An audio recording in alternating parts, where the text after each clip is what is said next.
So let's build us a science model to answer the great question. Let's build a scientific model of man. But where do we begin? Who do we model ourselves after?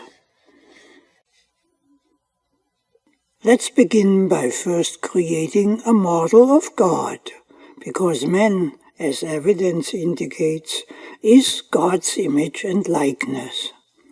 Let's become scientists for this in the spiritual realm.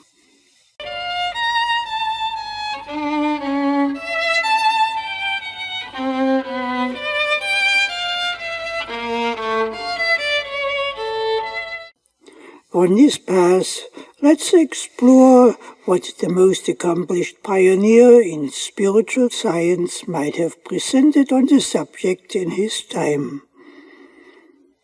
The pioneer is no doubt the man Christ Jesus, who is regarded to have been the most scientific man that ever walked the earth.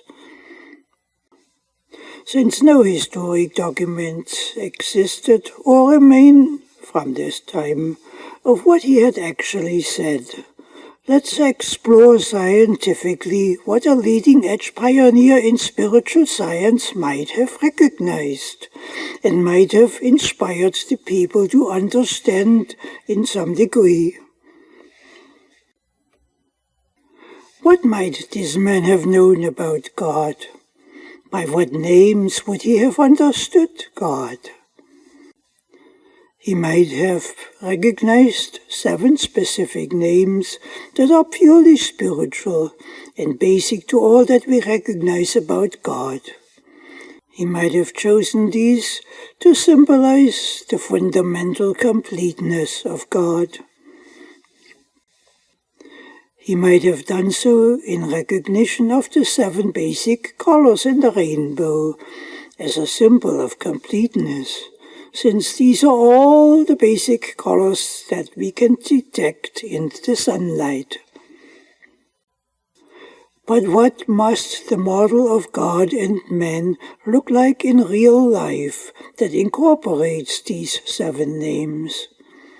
The model must necessarily bring all the names of God, and by reflection for man, together into a single integrated structure where nothing is arbitrary, where everything reflects an intelligently designed purpose that is reflected in our being, in which God comes to light. The model evidently isn't as simple as what is shown here. What is shown here doesn't represent the dynamics of interrelationships.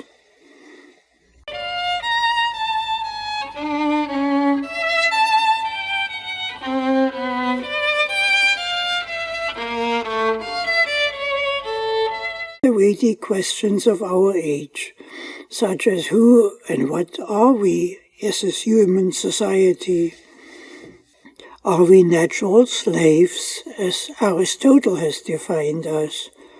Or are we the pinnacle of life, the image of God, as our brightest achievements have defined us? These types of questions would all have to be answered with the model built with the 7 names for God. The 7 names for God, we would hear Jesus say, are names for God that my mother has started to explore.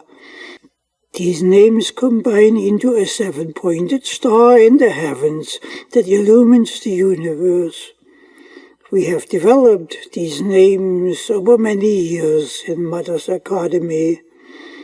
Mother's scientific work in exploring the possible names has placed her into a category all by herself. To her, these names aren't just names. To Mother, they are points of the star that we developed in our academy into the great model of God and man, a model that proves itself as a foundation for healing. We are stars, says Jesus to his audience, as Mother keeps saying to us. For us in Mother's Academy, the model that we have developed from the star symbol represents more than just a list of names. It represents us all, and it represents also God, whose image we bear. We've developed a rigorous scientific framework for the various aspects that the names represent. We call what came out of this effort, spanning many years, the great model of God and man. We call it the great model because we have achieved something great in developing that model, something that has never been known before since time began, and is rarely known even now, but which has the power to heal the world. Mother refers to the model at times as the Christ, the incorporeal Christ that scriptures have referred to, which would bestow a new image unto humanity, a divine image, a scientific image. Mother also refers to the Academy itself at times as the Christ Academy, in recognition of the model that we have developed in the flow of God's self-revealing impetus, the Christ idea. One wonders what society's response would have been to such types of statements in Jesus' time 2,000 years ago. Few would likely have comprehended what the Academy had laid before them, speaking as pioneer explorers of the divine world.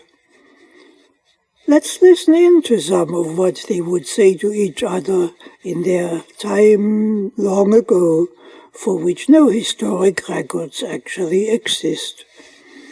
The Gospels were compiled of memories that were compiled many decades after the fact, and in some cases, centuries later. As we listen with the mind, we would likely hear Jesus addressing his treasured friend one day, the woman named Mary Magdalene, whom he had healed and supported as a teacher, speaking privately with her one day about the great model of God and man.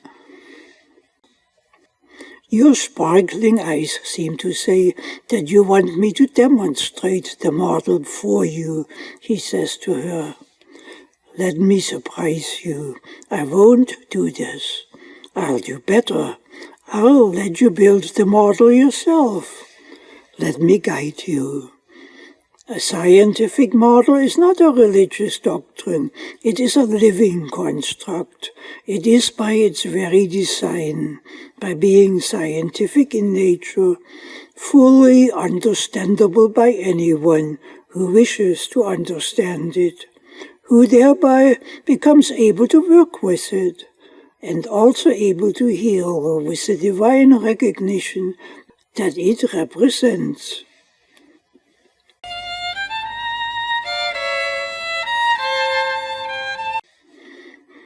Building the great model is actually rather easy to do, Mary, says Jesus.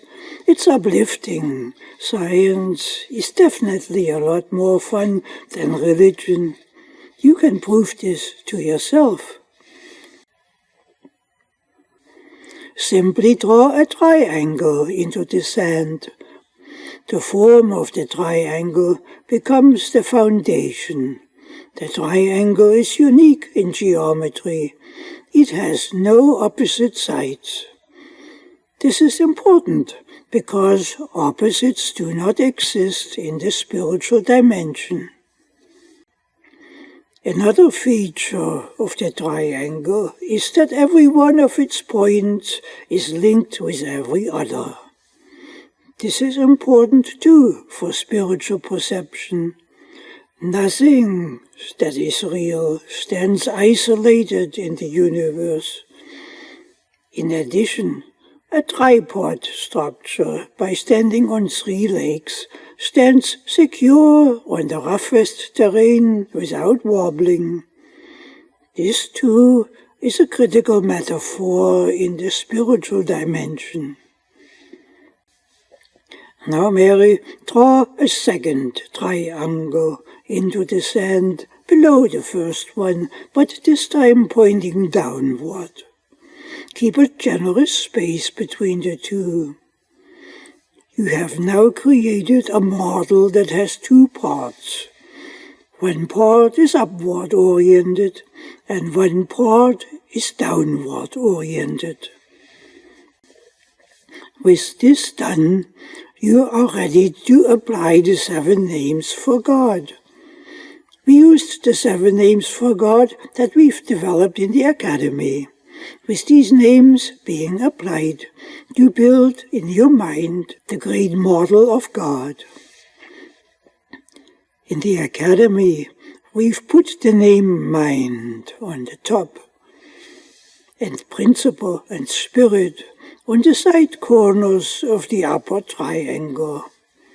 We have labeled the upper corners of the lower triangle Life and Truth, and have labeled the bottom point Love. Having done this, left us only the name Soul. We have placed the name Soul in the middle, between the 2 triangles. And Mary, that's it. The model is complete. It is now up to you to explore it, and to ask yourself if the model that you have created is correct. This means that you need to explore in your heart if the model stands up in living, proves itself in healing, and reflects to the world in demonstrated healing what you know about God. What you see here is in essence the model of God, the model of the great I Am, expanded into a structure that reveals its operating dynamics. But why do you use 7 names for the model, Mary interjects? If you would use only 5 names, they could be seen to represent our 5 senses. You have asked the wrong question, says Jesus to Mary. You should have asked why Mother has got us interested in these exotic names, such as Principle, Spirit, and Soul. To answer that, we need to look back into history by a few thousand years to the time of Moses. What type of language do we find scripted into the Decalogue that was written so long ago? The Decalogue says, "Thou shalt not kill, thou shalt not steal, thou shalt not lie," and so on. These are all negative demands. They reference murder, stealing, lying, and so on. These negative references didn't take society far. Killing, stealing, and lying has become epidemic. The writer of the Decalogue should have used positive references instead, such as, "Thou shalt honor all life. Thou shalt love one another. Thou shalt honor truth." Obviously, someone who honors life cannot kill. Likewise, one who loves another cannot steal from another. And someone who honors truth cannot lie.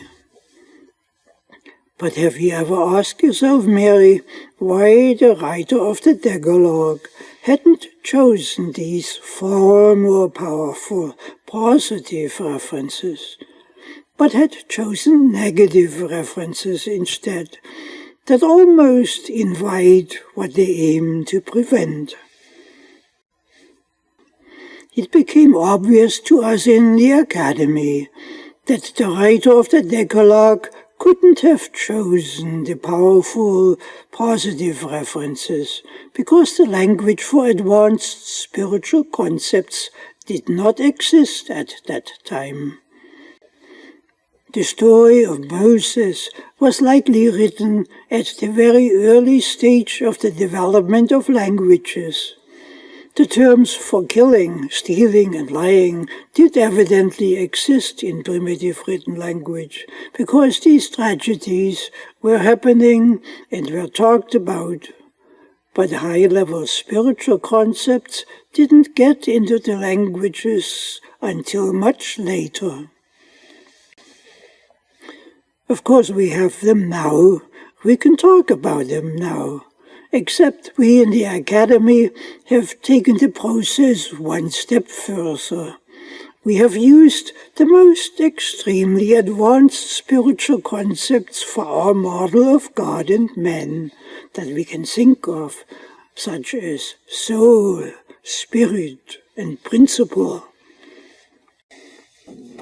We have chosen concepts that are so far advanced of our time that we are still in the process of discovering for ourselves what they actually mean in referencing God. That's why the Decalogue story in the Book of Moses is just folklore fiction. It is not possible for it to be real. It is not possible that God would have offered his greatest law with negative references. The very concepts of killing, stealing, and lying are incomprehensible to God because they fall below the threshold of reality. If these evils were real, held in creative mind, and reflected everywhere with the power of God, they would turn the universe into chaos, and civilization would vanish. Since this isn't happening, it is safe to say that God has no knowledge of these evils, and if so, they definitely wouldn't be used as points of reference for his highest laws. The story itself makes no sense. It says that Moses received the law from God, written on tablets of stone, which Moses destroyed in a rage. Then a second set was furnished by God. It was placed in the Ark of the Covenant that symbolizes the Israelites' status as God's chosen people above all people on earth. The Ark itself was off limits to all but the highest priests. What became known of the law had been told by the priests exclusively, who thereby gained power. The negative references were required for that. Most likely the entire saga of Moses was a fireside story that originated in distant times and gradually developed over centuries into a story of heroes and trials and triumphs. The story was eventually written down in the early times when written languages came into use. Of course, the writer of the story portrayed Moses in reference to his time. That's a common practice throughout all ages. Naturally, the writer of the saga had to make do with the early language of his time that was far too limited for advanced spiritual concepts to be conveyed. We still face this problem even now with defining our 7 absolute names for God. Our language is still too small. Another question you should have asked Mary is how we arrived at the layout of our model for God and man, says Jesus to her. This question too isn't an easy one to answer. It appears to have originated in India. While we lived in India, Mother became fascinated with a feature of Hindu temples. At the innermost sanctum, some temples had a sacred pool of water located, which was loosely referred to as the Pool of Abundance. Mother found it significant that the pool was surrounded by 4 pillars that supported the superstructures, and had a special shrine located in the wall between the pillars. The pillars and the shrine had no names given to them, as far as we could make out. Mother said to us in the academy, small as it was in those days, let's give these all a name with terms that reference God. As I recall, we named the Pool of Abundance Soul, for it being the very center of it all. We named the pillars near the shrine Principle and Spirit. And we named the shrine itself Being. Mother used to say in these days, we exist because God exists. Eventually, however, we substituted the name Mind for Being. And the pillars farthest from the shrine, nearest the entrance to the area, we named Life and Truth. The entrance itself we named Love. We moved the names around many times, but we always came back to what we had started with at the temple. Of course, we had played around with these names before, but never as seriously as we did in India. Also, we recognized in time that there is something special about this layout, which can be created with less than 7 terms. Much later, John suggested that the spaces between the pillars on either side should be named Temple and Church, respectively. John said that these terms should add to the model because both concepts, temple and church, reference in their operation the great pool of abundance that God is, that is reflected in man and the universe. He argued that in the temple one is intimately in love with God and with oneself as God's reflection in the fullness of God's creation. He argued that this dimension, as it were, unfolds between the pillar of principle and the pillar of life. John argued further that the concept of church has a different focus. In the church, we are in love with God and with all humanity as God's reflection, focused on the wholeness of God's creation. He said that this unfolds between the pillar of spirit and the pillar of truth. Eventually we dropped the 2 terms because both are subsequent phenomena and not primary to what God is. Nevertheless, the 2 concepts keep coming back into focus as an attachment to the model. The 2 concepts are significant in this respect. But luckily, you didn't ask me anything about those scientific complexities, said Jesus to Mary. You asked me a much simpler question instead that I think I can actually answer. You asked me why we have created 7 names for God. You said that if we would use only 5 names, they could be recognized to represent our 5 senses, the senses for seeing, hearing, tasting, smelling, and touching. You said that the model would be much simpler with just 5 names. Indeed, we have started with just 5 names, as I have just illustrated, when we named the big, obvious features of the temple in India. But when we opened our eyes, we saw more than just 5 features. We saw a shrine. We saw an entranceway.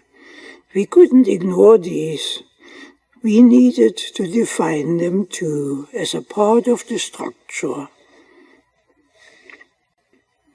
And Mary, I am happy to say that we were correct to have chosen 7 names, almost from the beginning. And I am happy to say that this choice matches also your suggestion, because as human beings, we have 7 types of senses available to us, and thank God for that, as you have experienced yourself routinely.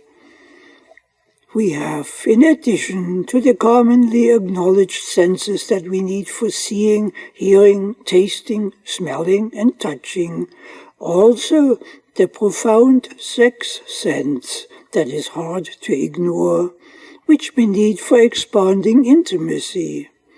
And beyond that, we have a profound soul sense, with which we recognize beauty, feel joy, satisfaction, and experience sublimity in countless forms, such as in music, dance, art, and so forth, which altogether raise life above the stage of mere living. As some holy person has pointed out to us in India, our 7 basic names also match the number of the 7 colors of the rainbow, and the 7 days in a week, and the concept of the 7 days of creation. The colors of the rainbow are not inherent in the physics of light. The sunlight is a seamless band of colors. It is our perception of this light that causes us to recognize 7 distinct groups of light as separate colors. This means that the 7 is rooted in us. We see the characteristics of God likewise in terms of a group of 7 concepts that we can recognize in the light of God, so to speak. In this sense, the 7 colors in the rainbow and the 7 names for God can be seen symbolically as the 7-fold completeness of the divine, are not inherent in the light itself, but in us, the beholder.